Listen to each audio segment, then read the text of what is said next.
Wow, time flies. It is so fast. We are going really fast, and probably at the blink of the eye, we will reach the end of the course, which is, I think, it's 9 weeks.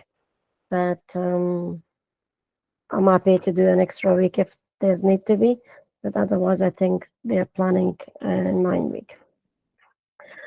So what is there to do tonight?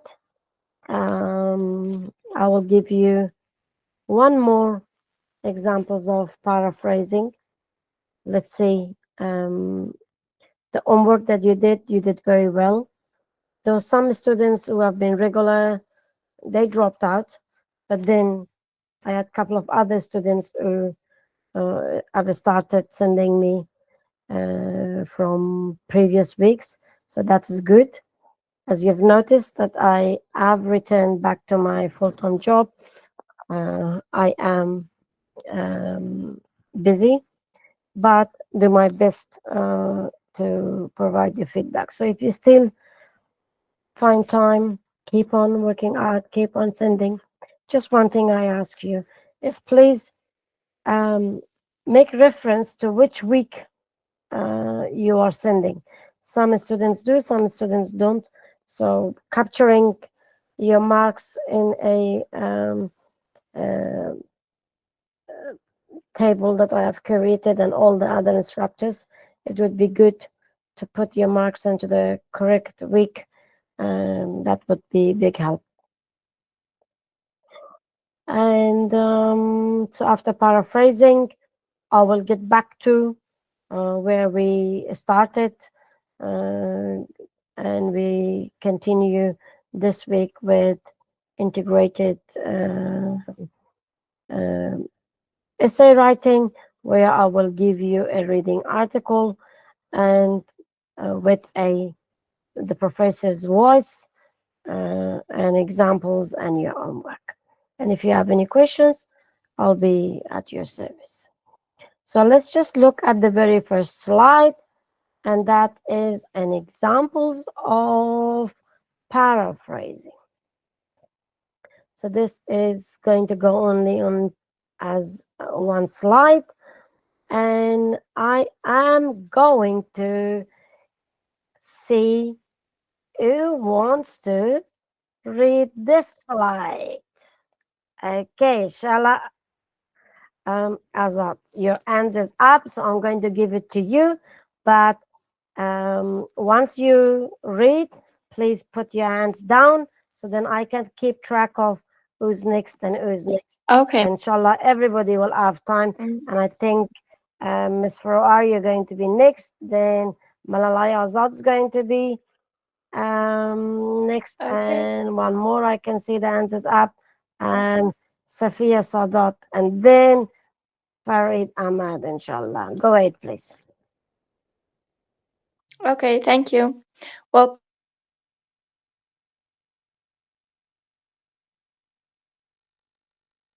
paraphrase practice example. In American society, introverts are outnumbered. Have my voice? I think it was cutting off. Go ahead, please. Okay.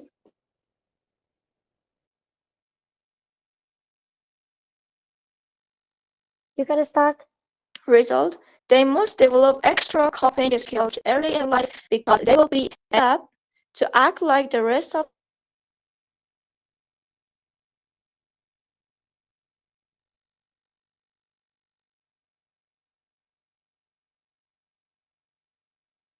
the world.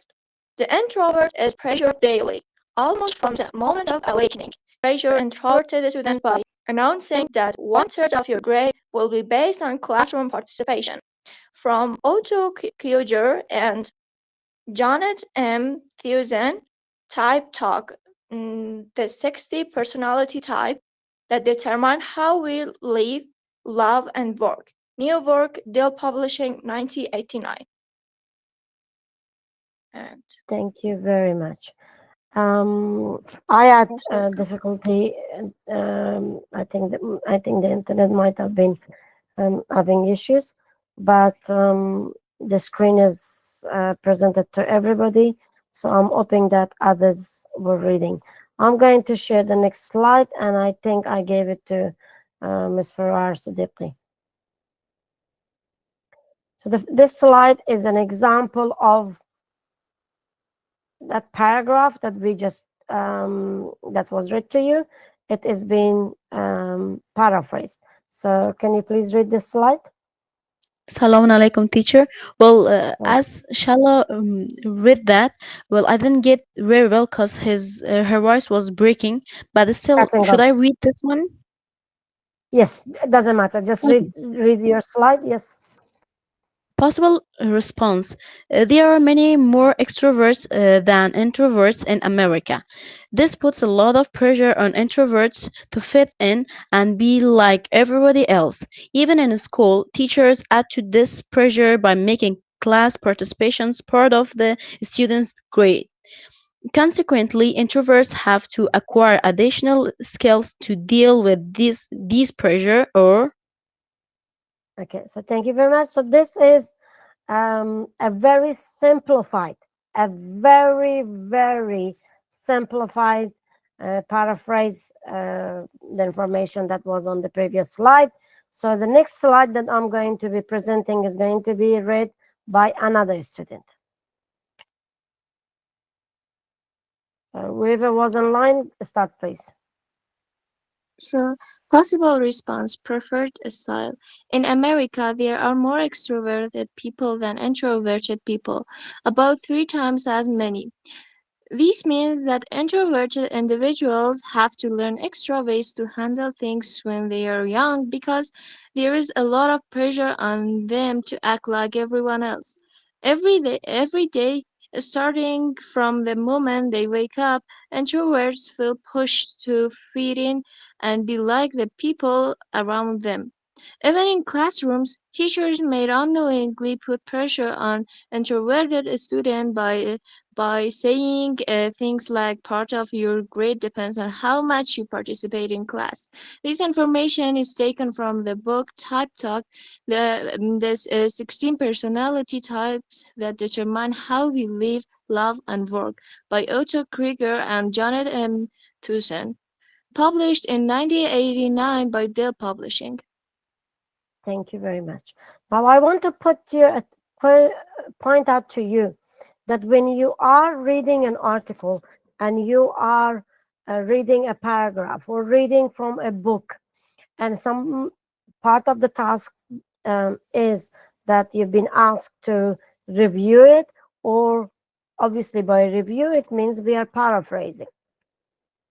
If in that article that we are reading, whether it's coming from a textbook or from a website or from a newspaper or from radio or from any sources, if we know the source, we should be making reference.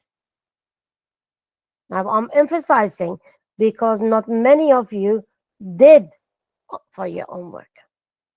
And I did give example last time, and I am giving example. The reason this is the preferred style compared to the previous one was nice, sweet, and it was telling us exactly what the paragraph was about.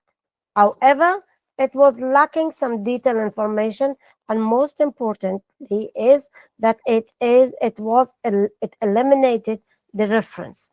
Who was the writer, the name of the article, the publishing, etc. So I am hoping that next time you will make it a little bit better, and I may not this week, but maybe next week or the week after, I'll try to give you to do two homework. One is paraphrasing, and one is going to be the essay writing, because we are here for you to practice your essay writing. But as part of essay writing, if paraphrasing is important and referencing is important, then I really want you to um, be very uh, practice on this and master it, inshallah ta'ala. Okay, so let's go to the next slide. And now this one is a reading article, and it's going to be a couple of slides. Most probably, I think it's going to be 2 slides. So I'm going to come back and I am going to see um, who did we ask to read. So I think it is Sophia. Am I correct? And then after you is Mr. Farid Ahmed. And then after that is going to be Parveen. And then Medina. Yes? So Sophia Sadat, it's your turn. Okay. I don't have your screen. Which slides, please? Can you say that? Okay, sure. Okay. Give me a second. It is slide number 6. Okay, thank you. The first European to cross Australia, Robert Burke was born in Ireland, and he should have stayed there. He was not destined to be an explorer because he knew no survival skills. However, after he read about adventures of other explorers, he decided he wanted to be one too. He wanted to be the first European to cross the continent of Australia. He succeeded but paid for it with his life. Robert made his decision when he was 40 years old. In 1860, he and his team of 19 men set off from the port of Melbourne, Australia, and headed north. Their goal was the Gulf of Carpentaria, 1,400 miles. It means 2,253 kilometers away. The group quickly ran into trouble because Burke had not done any research about Australia. The man did not have the proper clothing, footwear, or equipment for the environmental challenges he faced. Half of the year there was no rain and the continent's interior was like desert, with wildfires and daytime temperatures soaring to 130 Fahrenheit, it means 45 centigrade. Then the weather changed and there was a daily deluge for 6 months that caused flash floods and deadly quicksand. Thank you May I- very much. So the next slide is going to be Mr. Farid's. Okay.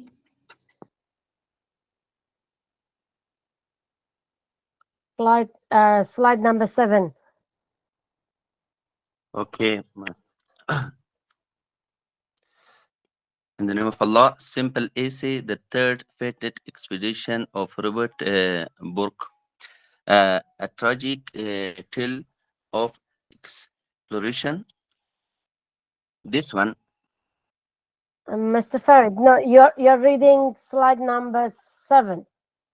You're that's not, continuing with the reading. Robert split up the team. sorry, I don't have screen, like reading article. Yes, it's the reading article, the remaining part 2 of the article. Can you see? It starts with the word Robert. Robert split up the team, this one, That's it. Thank leaving you. group of men in several camp, just he and 3 companions who want by owned coppers creek camp. um, Carlos Gray, John King, and William Weil accompanied him in February 1861. The boy men saw the North coasts. They had achieved their goals, exhausted and running low on supplies. The train around soon. They ran out of food and had to eat uh, their horses. From then on, they had to walk. Their progress was slow and painful, since their boots were in the toilet shop. Uh, Carlos died of starvation.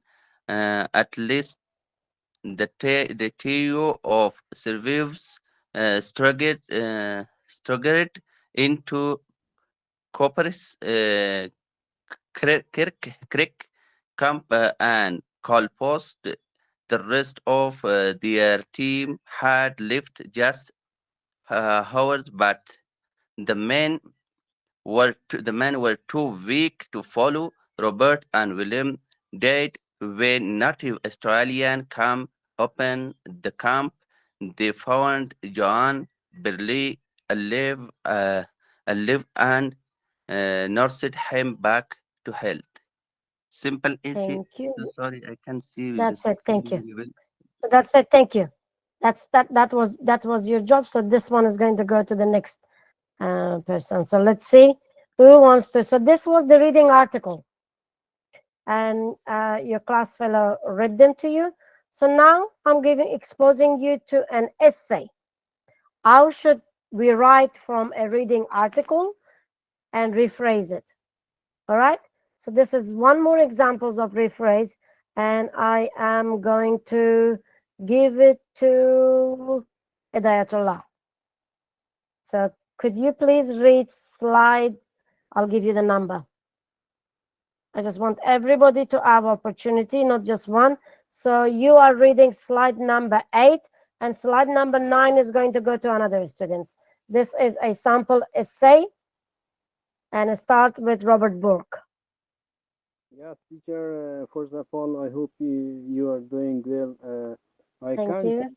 slide, dear teacher. Could you send me slide? The slide is shared in Telegram. I haven't screen. You don't have the screen? No, Everybody has the screen. How come you don't have the screen? I couldn't. Maybe we'll see. give it to somebody else. What I want you to do is I want you to download the PowerPoint from Telegram, and then I'll come back to you. Okay? Okay. All right.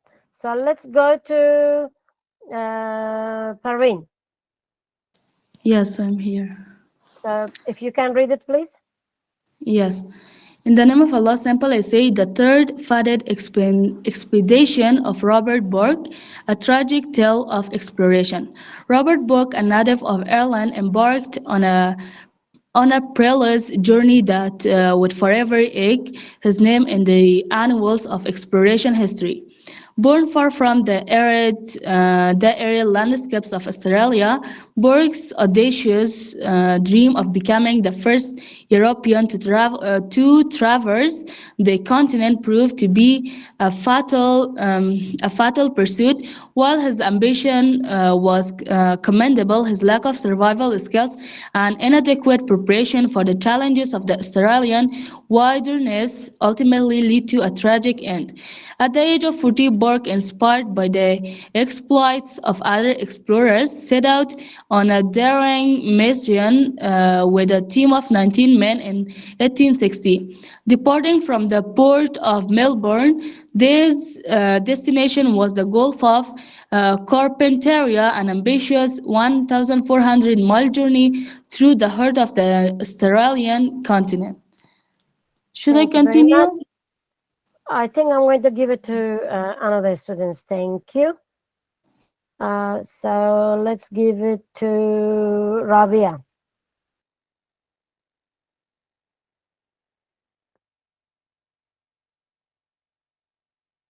Rabia, do you want to read?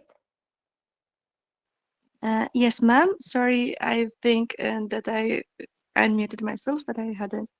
Okay, that's okay. So you are Okay. reading slide 9. Okay, ma'am. Continued. Borg's shortcomings as an explorer quickly became apparent as the expedition encountered numerous hardships. The lack of research about the Australian environment proved disastrous with the team ill-equipped to face the harsh conditions. The continent's interior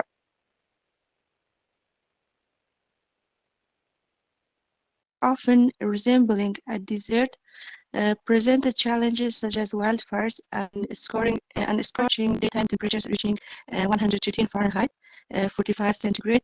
Unpredictable weather added to their woes. alternating between 6 months of drought and flash flood accompanied by deadly quicksand.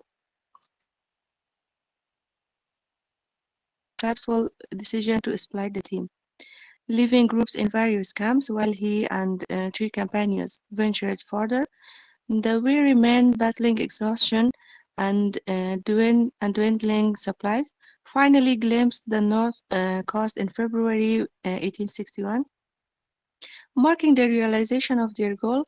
However, the triumphant moment was short-lived as the return journey became an arduous struggle for survival. Thank you. So the next slide is going to be another student.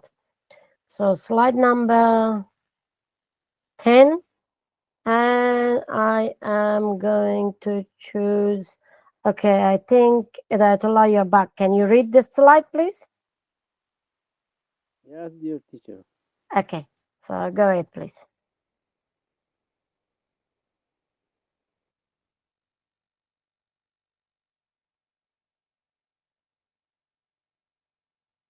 You're waiting. Starts with continued running out of food.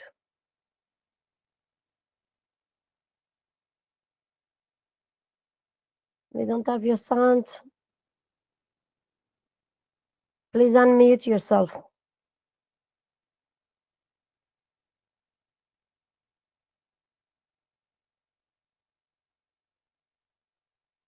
Hidayatullah, please unmute yourself.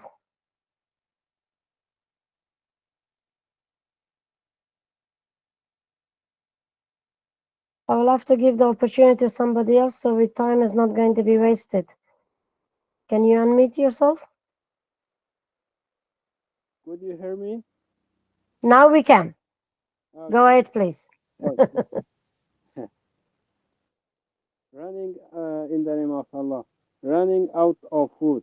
The men resorted to eating deer, horses, and with worn out books, hindering their progress. The trio faced a slow and painful journey. Charles, Charles succumbed to starvation and when they reached Copper's Creek, camp, Robert and William were too weakened to continue uh, targetological. Both men lost their lead. The surviving member, John Burley, alive was for alive was fortunate to encounter native Australians who nursed him back to health. The desolate citizens at Copper's Creek Camp serves as a poignant reminder of the consequences of the unchecked ambition and insufficient preparation. Robert Brooks' ill-fated expedition stands as a cautionary tale, highlighting the importance of the meticulous planning and understanding the challenges inherent in unexplored literature. Sorry, dear teacher, I am my eyes not good see because It's okay. You're doing good. You're doing good. Thank you. I have The idea is that I want to give you guys an opportunity as time is going pass by, so then you can have a go at reading and improving your pronunciations Majority of you are doing good. I just want to have one feedback. Yes, I While have you're reading, if uh, um, when you read a text, and I think the good example was here they were giving temperature in two different unit. So it was in Fahrenheit and in centigrade or in Celsius. So therefore, when you are reading it, you really need to read it in such a way, like for example, you're going to say that 110 Fahrenheit corresponding to, and then you give the Celsius. Okay, I apologize for interrupting, but could you please complete? All right. So Miss Susan is reminding you to complete your attendance. It is in the chat box. Please make sure that you do that, and that would be good. Thank you, Susan. That is not a problem. You always, you can also get my attention, or you could put up your hand to say that can I make an announcement. That's not a problem. Other than that, you're all doing good. Keep on working hard and continue. uh, Inshallah, you'll all be shining like stars. Now this portion is about your homework. So up until now, it was part of the lesson.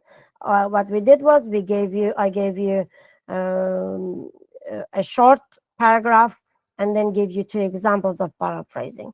Then I gave you a reading article, and then I gave you a paraphrasing essay. So hopefully with all these examples, at your own spare time, you should be spending time and reading and observing and trying to learn and see what you can. From the words, please try to new words, try to build your vocabulary, find their meanings, try to read it loud, try to record your voice, listen to your voice, and do multiple times. That's the only way that you will, inshallah ta'ala, will be correcting your pronunciation and so on. So for this part, this is coming from a TOEFL IBT website. So there is a reading article, protecting peregrine falcons. Okay, so this is going to be a couple of slides. We do have time. I am not going to, I'm going to give it to somebody else. So if you guys, those of you who already read, put your hands down. So let's see if anybody else wants to put their hands up and if they want to read it. Mr. Hidayatullah, if you could put your hands down, please. Medina, I'm going to give it to Medina. Medina Amini, can you please read? And if I will check again if anybody else wants. Otherwise, I might just get you to read it, the reading article. Start, inshallah. Sure, ma'am. In the name of Allah, reading article, Protecting Peregrine Falcons. The peregrine falcon is an iconic species of bird known for its impressive hunting abilities and aerial acrobatics. These birds are found on every continent except Antarctica, but their populations have declined in some areas due to a variety of factors. There are three ways to increase peregrine falcon populations. First, we can protect nesting sites. Peregrine falcons require specific types of nesting sites in order to reproduce successfully. These sites are often found on cliffs or tall buildings and can be disrupted or destroyed by human activities such as construction or development. It's possible to work with landowners or developers to protect these sites from destruction or disturbances. By protecting these sites, we can help ensure that peregrine falcons have the space they need to nest and raise their young. Continue, please. Okay. Living on the moon continued. Another method is to control the population of predators of the falcons. Peregrine falcons are extremely vulnerable to predation, especially when they are young and unable to defend themselves. By controlling the population of predators, that prey on them, such as other birds of prey or mammals, we can help protect the falcons and increase their chances of survival. This could include using non-lethal methods such as deterrents or repellents to keep predators away. In some cases, it may also be necessary to relocate predators to areas where they are less likely to come into contact with peregrine falcons. Finally, we can rehabilitate injured or sick falcons. Peregrine falcons can become injured or sick due to a variety of reasons, including pollution, disease, or human interference. By rehabilitating these birds and releasing them back into the wild, we can help boost peregrine falcon population and give them a second chance at life. Thank you very much. Well done. I love your the way how you're reading so fluently. So the next slide is the recording of the lecture. So if you remember, we talked about TOEFL IBT integrated essay that TOEFL is they are giving you a reading article followed by about 2 minute sound recording of a lecturer that discusses his or her opinion. Unfortunately, even if I play it, you're not going to be. I'll try. I'll be quiet. See if you can hear any voice, and let me know. While the methods outlined for protecting peregrine falcon populations are well-intentioned, did you have any voice?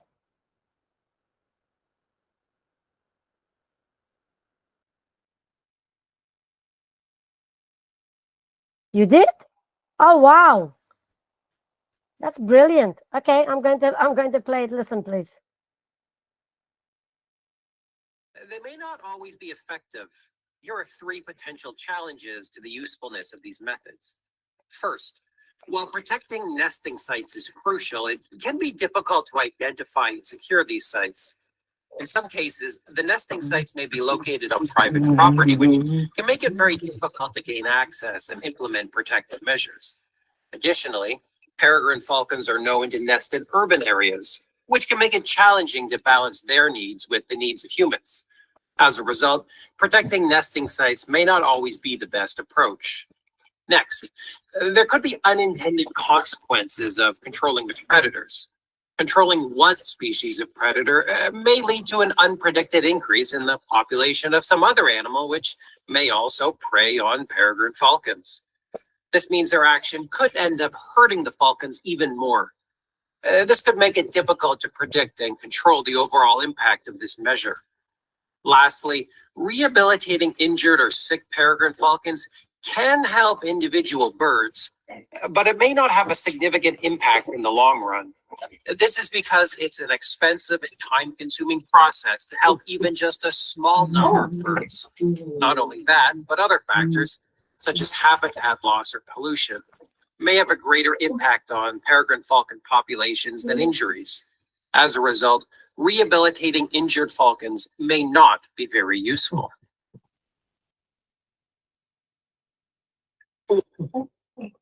I'm going to play it one more time. Please listen, just in case if you're going to be having difficulty using the presentation, but at least you get to listen to it now. I also think that if I share the presentation in at least this slide as a PowerPoint rather than PDF, you will have access. I'm going to play it. Please listen.